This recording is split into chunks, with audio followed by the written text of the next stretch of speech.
Venezuela is a country of stunning contradictions. It sits on the northern coast of South America, a gateway to the Caribbean. Andean peaks, Amazonian jungles, sun-drenched beaches. This is a nation blessed with immense natural wealth. Beneath its soil lies one of the largest proven oil reserves on the entire planet. This black gold promised a future of prosperity and influence. It funded grand infrastructure projects, social programs, a standard of living that was once the envy of its neighbors. The country seemed destined for greatness. Yet, the story of Venezuela is also a cautionary tale. The very resource that promised endless riches became a source of profound vulnerability. This reliance on oil, often called the resource curse, has shaped its destiny. When global oil prices were high, the economy soared. When they plummeted, the nation was sent into a tailspin.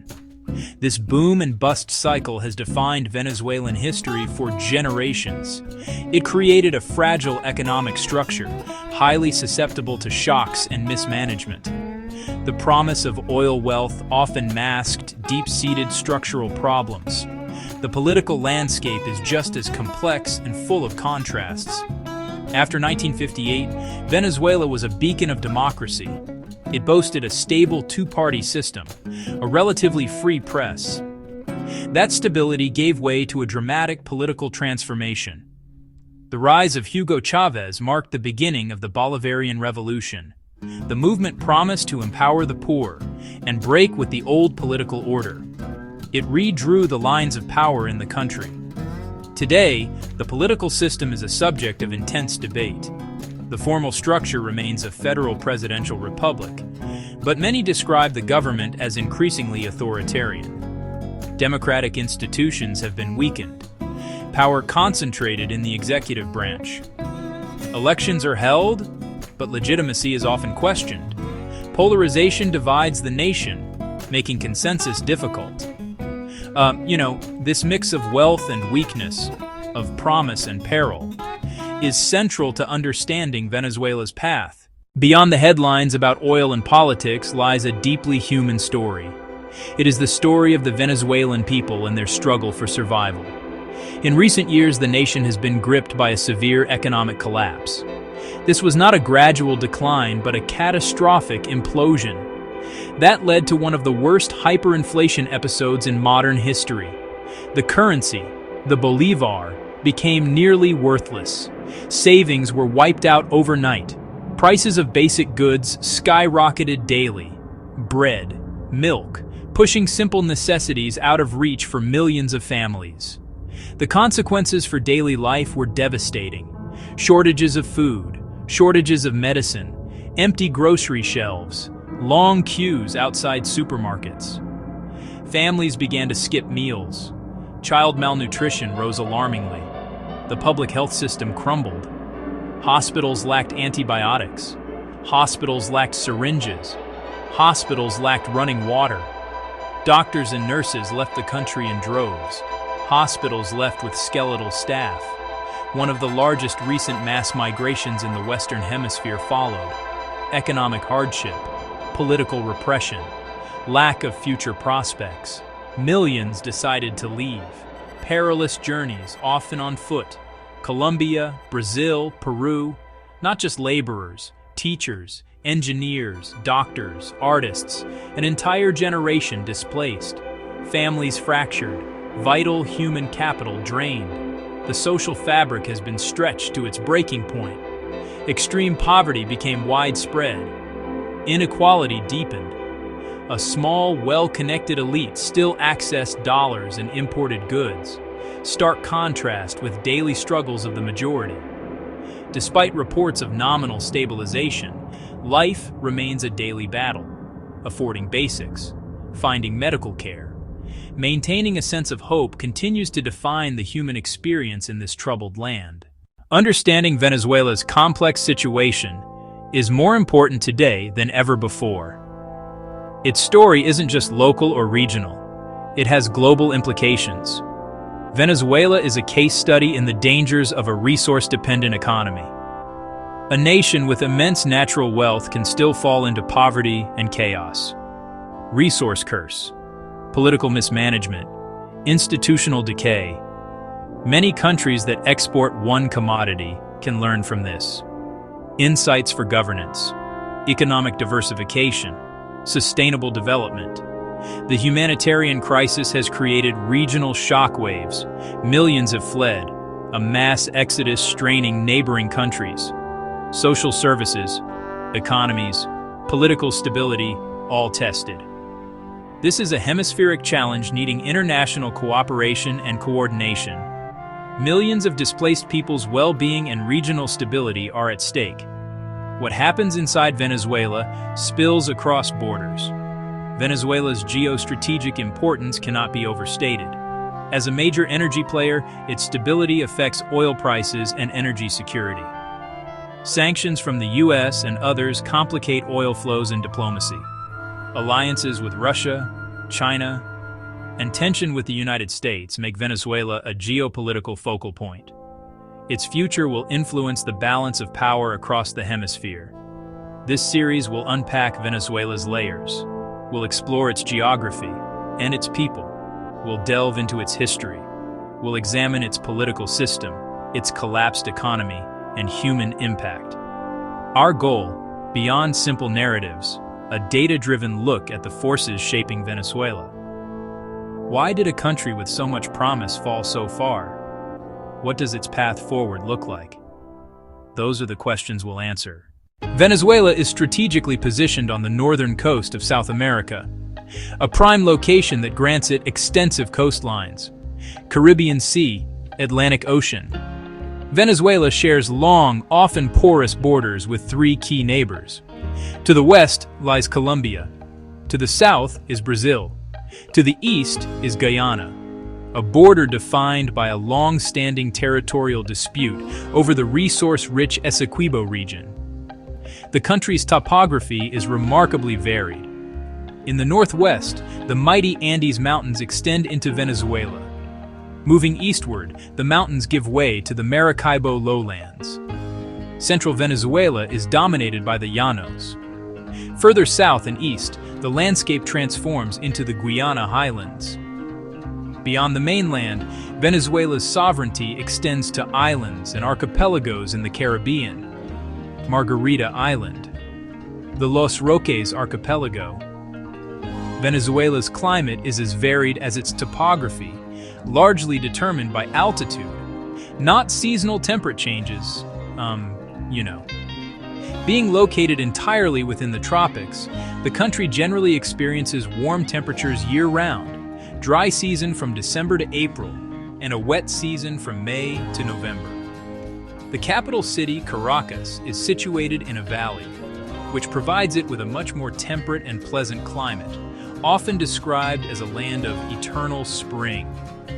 This seasonal rhythm dictates the pace of life, particularly for the region's ranchers. The Andean region presents the most dramatic climatic variations. This vertical climate layering makes the Andean region one of the most ecologically diverse, shaping the lifestyles of its inhabitants. Venezuela is home to a diverse population, estimated to be around 34.5 million people, fueled by high birth rates, and successive waves of immigration from Europe and neighboring Latin American countries. The ethnic makeup of Venezuela is a rich tapestry. The majority of the population, over half, identifies as mestizo or pardo. The second largest group consists of Venezuelans of primarily European descent.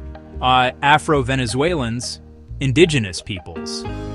The Bolivarian Revolution, initiated by Hugo Chavez, placed a renewed emphasis on celebrating this mixed heritage and empowering historically marginalized groups. Officially recognizing the nation's multi-ethnic and pluricultural nature in the 1999 Constitution. Venezuela is one of the most city-like countries in Latin America. Most of its people, more than 90 out of 100, live in cities and towns. The capital city, Caracas, is clearly the most important place in the country. Its skyline has a mix of tall, modern buildings and huge areas of unplanned neighborhoods, or barrios, that cling to the hills around it. But the recent money troubles have hit these cities really hard. Broken down buildings, public services that don't work, and not enough basic things have made life much worse. In sharp contrast to these crowded city areas, huge parts of rural Venezuela have very few people. The money problems have had a complicated and often terrible effect on rural life. Not having enough fuel, seeds, and fertilizer has badly hurt farming. Illegal mining has grown a lot. The most profound demographic shift in Venezuela's recent history has been the mass exodus of its people. An estimated 7 to 8 million Venezuelans have fled the country, a staggering figure representing more than 20% of the nation's total population. This is not a typical economic migration. It is a wholesale flight of people from all walks of life. Teachers, doctors, engineers. Regionally, the Venezuelan exodus has reshaped the demographic landscapes of neighboring countries. Colombia has received the largest number, followed by Peru, Ecuador, Chile, and Brazil. These host nations have faced immense challenges. Families have been torn apart, creating deep social and psychological scars. The demographic consequences of this exodus for Venezuela are dire and will be felt for generations. It's a profound and ongoing tragedy. The story of modern Venezuela begins with the arrival of European explorers at the turn of the 16th century. In 1498, Christopher Columbus sailed along the coast. They were reminded of Venice, and so they named the region Venezuela, or Little Venice. Spanish colonization began in earnest, a process that met with fierce and prolonged resistance. However, the superior weaponry of the Spanish, combined with the devastating impact of European diseases, gradually overcame the resistance. It was within the Criollo elite that the seeds of rebellion began to grow. Excluded from the highest positions of political power, a desire for self-governance started to form. The final break came on July 5, 1811, when the First Republic of Venezuela was formally declared. The fight was far from over. It was taken up by one of history's most compelling figures, Simón Bolívar, known as El Libertador. The decisive victory at the Battle of Carabobo on June 24, 1821, effectively secured Venezuela's independence from Spain. Bolívar's vision extended far beyond liberating a single nation. This dream was partially realized with the creation of Gran Colombia. Despite Bolívar's immense prestige and efforts, the dream of Gran Colombia proved fragile. By 1830, the Federation had dissolved. Venezuela entered a prolonged period of political instability, a succession of civil wars and short-lived authoritarian governments. The century's chaos waned with General Antonio Guzmán Blanco, an autocrat, but a modernizer. It was during his reign that a monumental discovery transformed Venezuela's destiny: the large-scale commercial exploitation of oil. The 1948 coup installed a military junta that eventually gave way to the decade-long dictatorship of General Marcos Pérez Jiménez. His brutal regime was marked by severe political repression, but also by a massive oil-funded public works program. In 1958, a popular uprising overthrew Pérez Jiménez. The main political parties signed the Pact of Punta Fijo and ushered in 4 decades of relatively uninterrupted democratic governance. The political system became a rigid duopoly, perceived by many as corrupt. In 1989, a sudden increase in bus fares triggered massive riots and looting in Caracas known as the Caracazo. In 1992, Chávez led a failed military coup, but his televised speech accepting responsibility, for now, made him a hero to millions. In 1998, he ran on a fiery populist platform, railing against the corrupt old political establishment, and reclaimed the country's oil wealth for the people. He won a landslide victory. His ascent in 1999 was a seismic turning point, a process that still defines Venezuela today. On paper, Venezuela's political system is structured as a federal presidential republic, a framework established by its 1999 constitution. It created 5 branches of power instead of the traditional 3, designed as a more advanced, participatory form of democracy. However, reality has diverged dramatically from the constitutional blueprint. Over 2 decades, democratic institutions have been systematically eroded. Power has become increasingly concentrated in the executive under Hugo Chavez and increasingly under Nicolás Maduro. Other branches have largely lost autonomy and become subordinate to the presidency. Venezuela holds elections regularly, a fact the government frequently points to as proof of its democratic credentials. However, the electoral process has been the subject of intense domestic criticism. The entire electoral playing field is seen as heavily tilted in favor of the incumbent. The 2018 presidential election, which resulted in Nicolás Maduro's re-election, was widely condemned as illegitimate. Dozens of countries, including the United States, the European Union, and most of Latin America, refused to recognize the results. Internationally, it led to the recognition of Juan Guaidó as the interim president. The political space for opposition and dissent in Venezuela has shrunk dramatically. The government has employed a wide array of tactics to neutralize, to divide, to repress its political opponents. One of the most common methods has been the disqualification of prominent opposition leaders. The government has engaged in what critics describe as political persecution. The government has also worked to weaken and fracture opposition political parties. Mass protests have been met with increasingly harsh repression. The independence of the judiciary has crumbled. The judicial branch has been transformed into a political tool of the executive branch. Independent media have faced relentless harassment and strangulation. Journalism migrated to the digital sphere, but the government followed online, actively working to control digital space. The Venezuelan armed forces have been transformed into a central pillar of the political regime. Maduro granted the armed forces vast political and economic power. Many cabinet positions are held by active or retired officers. The military now runs crucial economic sectors: food importation, food distribution. They manage PDVSA. The Maduro government has cultivated strong alliances. Russia has emerged as a key strategic partner. China has also established a substantial presence. The government also maintains close ties with Cuba. These alliances provided the regime with a vital lifeline, allowing it to withstand international sanctions and withstand diplomatic pressure. Venezuela sits atop the largest proven oil reserves in the world. This immense resource has been the central pillar of the Venezuelan economy for over a century. Oil revenues funded the construction of modern cities. The country became the archetypal petro-state. This overwhelming dependence on a single commodity, however, created a deeply flawed and vulnerable economic structure. The resource curse. Agriculture and manufacturing were neglected. Under Hugo Chavez, this dependence on oil was not reduced but deepened. The company was purged of thousands of its experienced engineers and managers.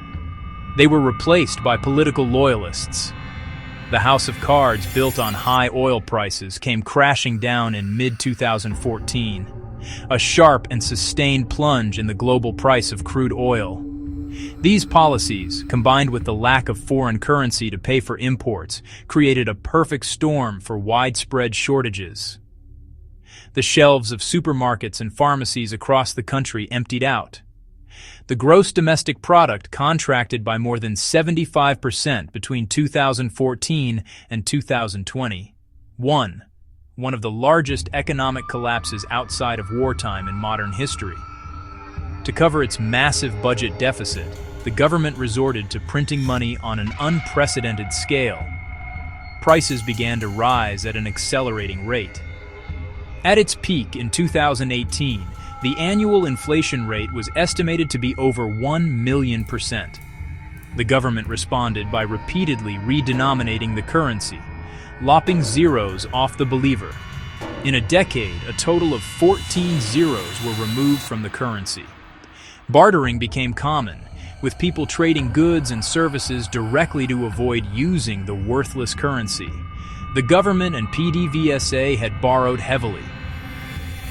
Starting in late 2017, Venezuela and PDVSA began to default on most of their international bonds.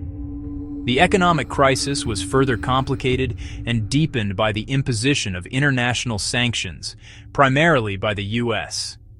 The most significant escalation came in 2019, a full-scale embargo on the Venezuelan oil sector. People in Venezuela just started using U.S. dollars on their own. This unofficial use of dollars created a society that was really broken and unfair. Having dollars became the new way to tell if you would survive or be completely poor. This fragile rebound has been driven by a combination of factors, but the benefits are not widely shared. The recovery is starting from an incredibly low base, and the humanitarian crisis continues. As we have journeyed through the complex story of Venezuela, a central theme emerges with striking clarity. This is a nation defined by profound and often painful contradictions. It possesses the largest proven oil reserves on the planet, but which ultimately became the catalyst for economic ruin. For 4 decades, Venezuela stood as a beacon of democratic stability. Yet, this system eventually crumbled. Beyond the geopolitical analyses lies the most important part, the profound human cost of Venezuela's crisis. This crisis is measured not in barrels of oil but in skipped meals, preventable deaths, fractured families. The path to healing will be long and arduous. It will demand a profound process of national reconciliation. Reconstruction must be a human-centered project.